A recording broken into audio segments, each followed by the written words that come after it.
How to control other people. Assalamu alaikum, this is your brother Muhammad Arshad, and today I'm going to be sharing with you 3 tips to control other people. Now I know it sounds dodgy, it sounds weird, but by control I mean influence and kind of change the way they behave, the way they feel.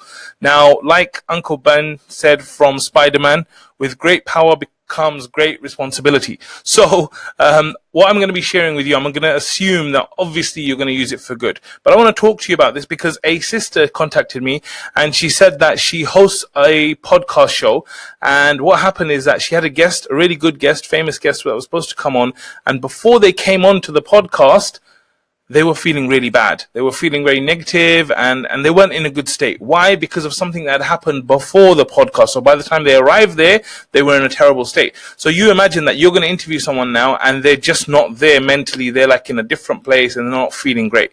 So she said, what could I do in a situation like that?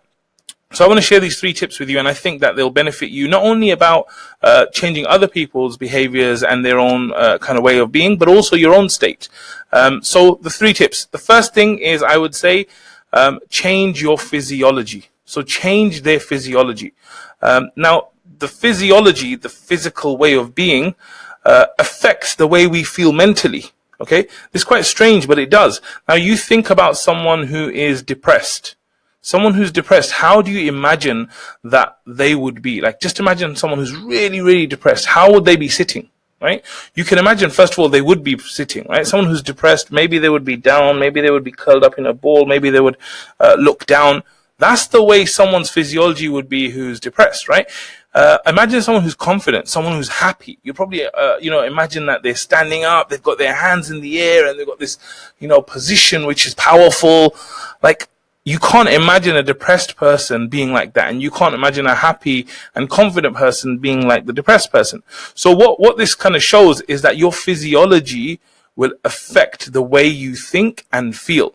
So it's really, really important that you actually get the guest that you've got coming and get them to change their physiology. So if someone came in and they were feeling really, really bad, what I would say to them is, and you can tell them, by the way, that in order for us to have the best interview, I want to get you in the right state.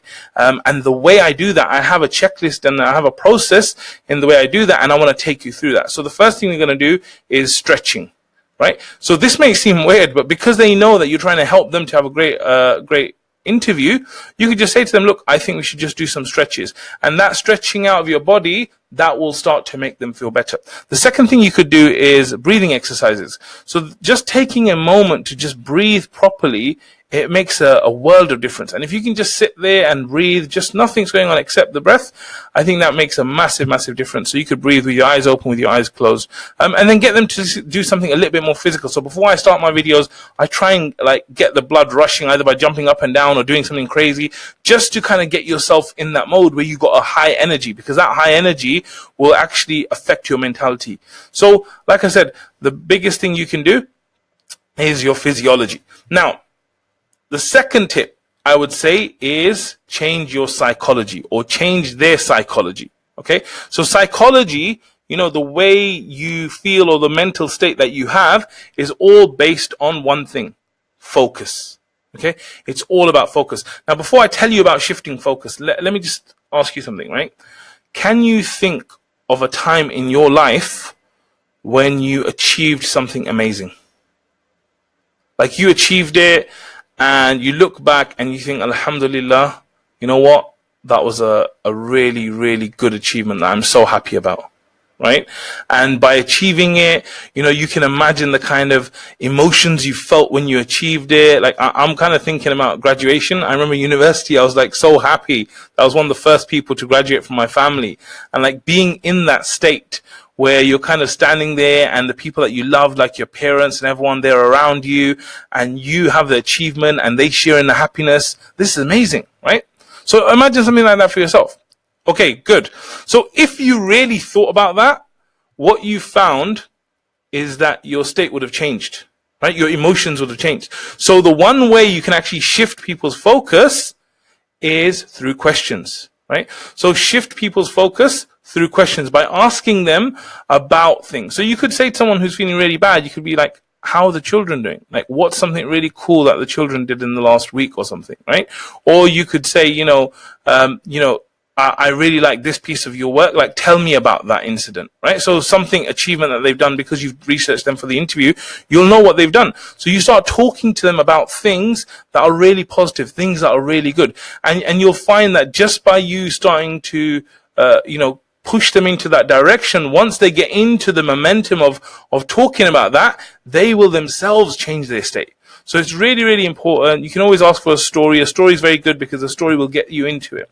So you can see, just by asking questions, just by focusing on areas that would make them feel positive, achievements, things like that, that would actually change their psychology. And while they're talking, feel free to ask more questions about it. So if someone says, well, you said that you feel really good about your achievement of graduating, who was there from your family? Like, were your parents there? Who else was there? What did they say about it? And then that's going deeper into those emotions, right? So there's more kind of state there. And so the way you choose your questions is by thinking about the type of state that you want them to be in. So maybe if you want them to feel confident, you know that achievement is something that they feel confident about. Maybe if you want them to feel excited and energetic, maybe you could ask them a question about what really excited you in the last 2 weeks or something.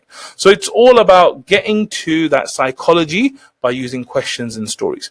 And then the third thing is the physical environment. Okay, physical environment makes a massive difference. Like, imagine if I said to you right now that I will serve you a plate of the best food you've ever eaten, and it will be on a rubbish bin bag, right? A rubbish bin bag.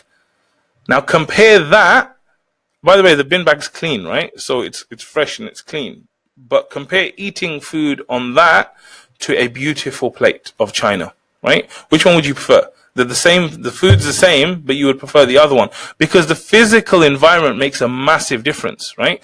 So it's really, really important that you make the environment that they're first entering into, make it welcoming, make sure that it looks good, make sure it feels good, make sure that it smells good, and just make sure that the whole environment is something that nurtures the kind of emotions that you want to bring out, whether that's achievement or happiness or energy. Just make sure that your environment, really does that for you.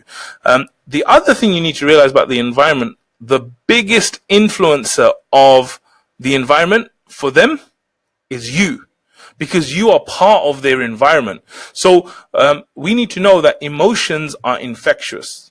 Emotions are infectious, right? What that means is that if you are really, really excited about something, it will rub off onto them, right? And it's happened to all of us. You'll meet someone and there's a guy or a girl who's so energetic and so excited. And while they're talking to you, they're excited. And while you're talking to them, you start feeling excited, right? And so what you want to do is that if you see someone's in a state where you don't want them to be, you should demonstrate the state you want from them. And people will naturally mirror each other. People will naturally kind of, grab that enthusiasm and they'll make it their own enthusiasm.